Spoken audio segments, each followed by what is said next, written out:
I wanted to say in the beginning what I'm seeing when I read Revelation 21 and 22. Uh, I'm comparing Revelation 21, 1 through 8, with a Revelation 21:10 through 22,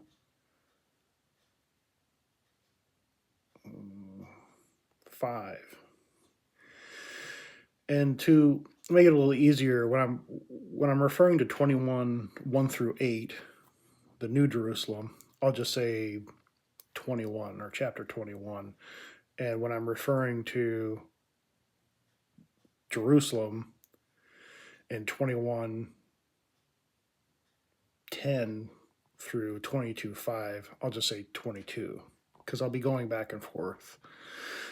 So when I see, and I was hoping you could help clarify because I've never found any information on it. I've never seen anyone have this type of view. What I'm seeing is the New Jerusalem in 21 contrasting to 22, just the Jerusalem.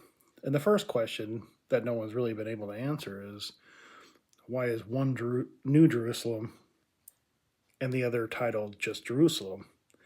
I understand the New Jerusalem is taking over the Old Jerusalem.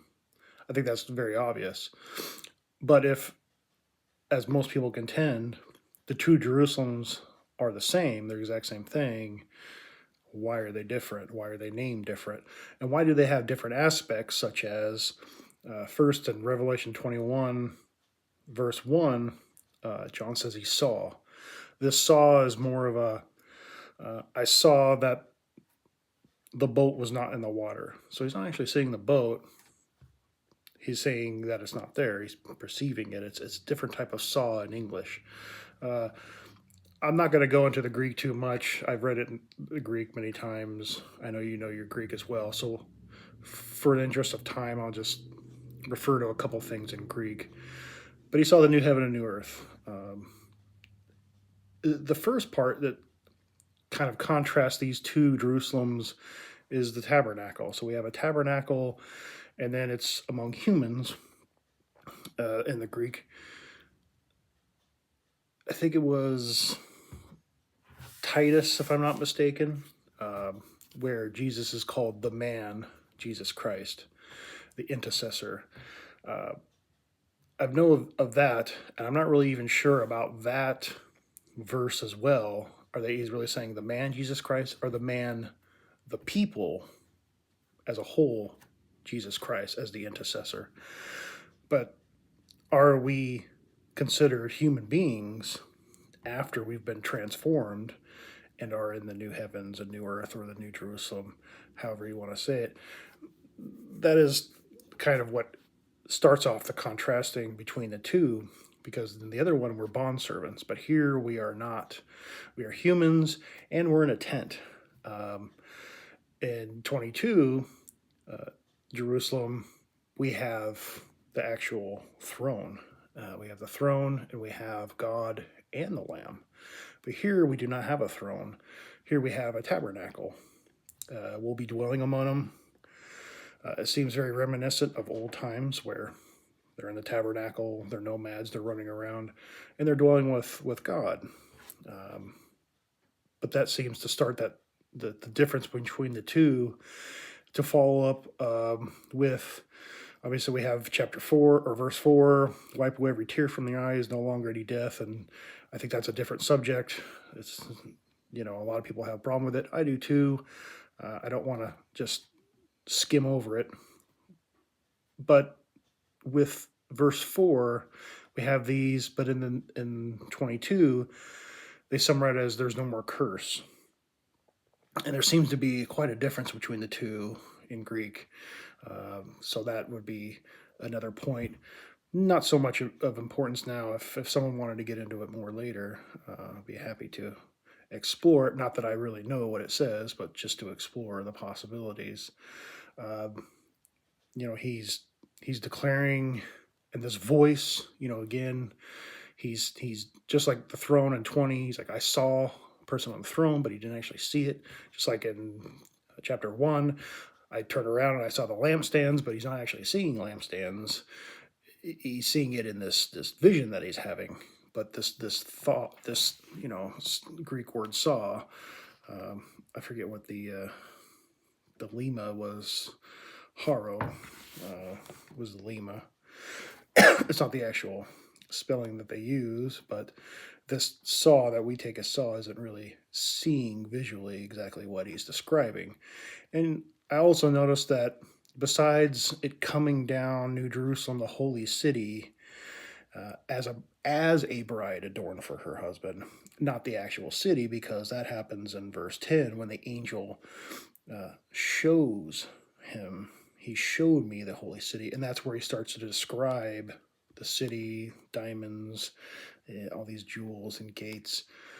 Here, he's not describing anything. It goes straight into this announcement. The tabernacle is among men.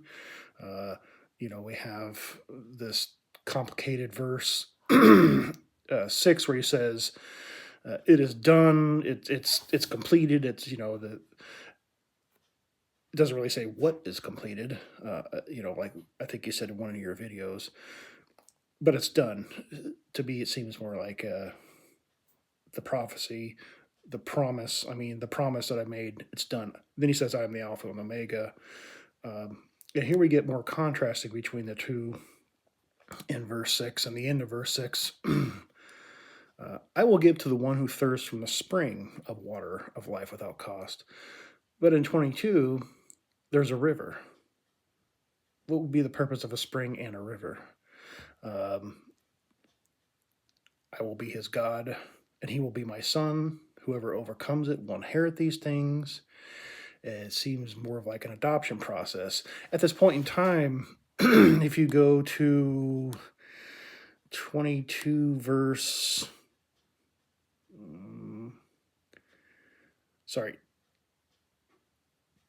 11, let the ones who still do wrong, the ones that are filthy still be filthy, and the ones that are righteous still be righteous, the ones that are holy and keep themselves holy.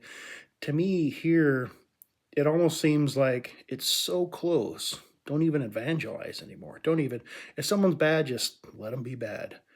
So to say that it's a possibility for people who are receiving this warning seems kind of fuzzy, because it's so close, let the ones to be filthy, but at the same time, God is announcing this type of adoption process, if you will, as I'm seeing it. If one thirsts, so something that is surviving past the coming of this New Jerusalem, there seems to be this aspect of it where the New Jerusalem, heaven, whatever people want to term it as, has come down. It's happened. The judgment has happened. I know this is a preterist. I understand this to be a preterist view. I am not a preterist. I'm not in anything.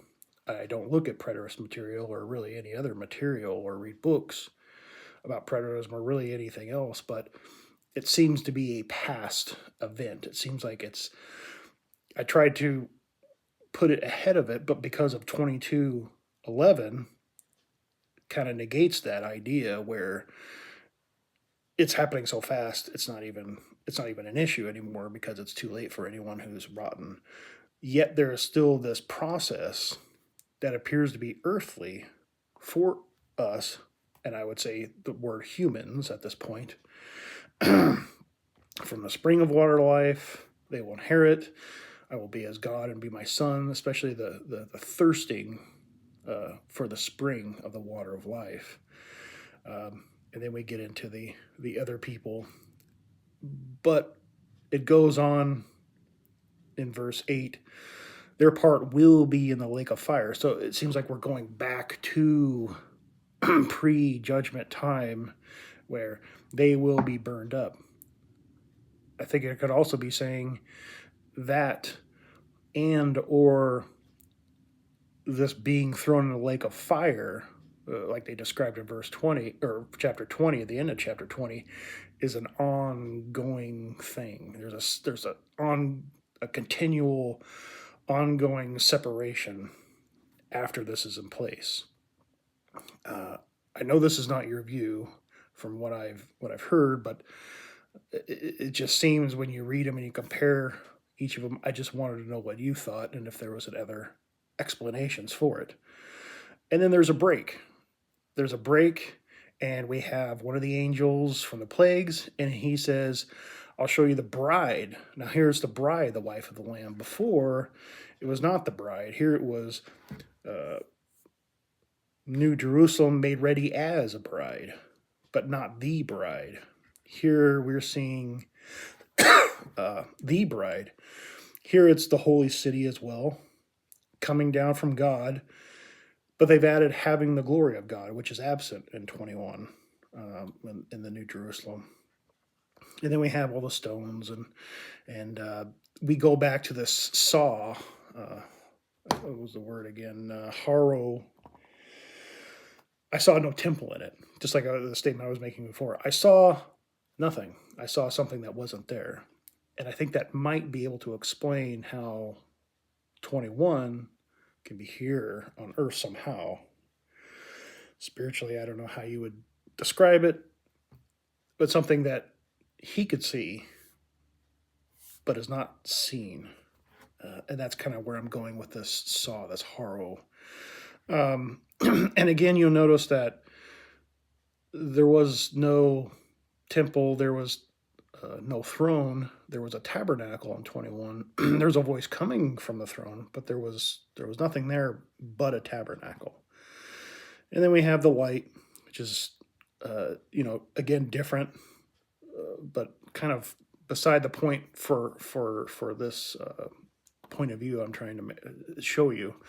And the gates are never closed, which tells me it's open on all sides. It's ongoing.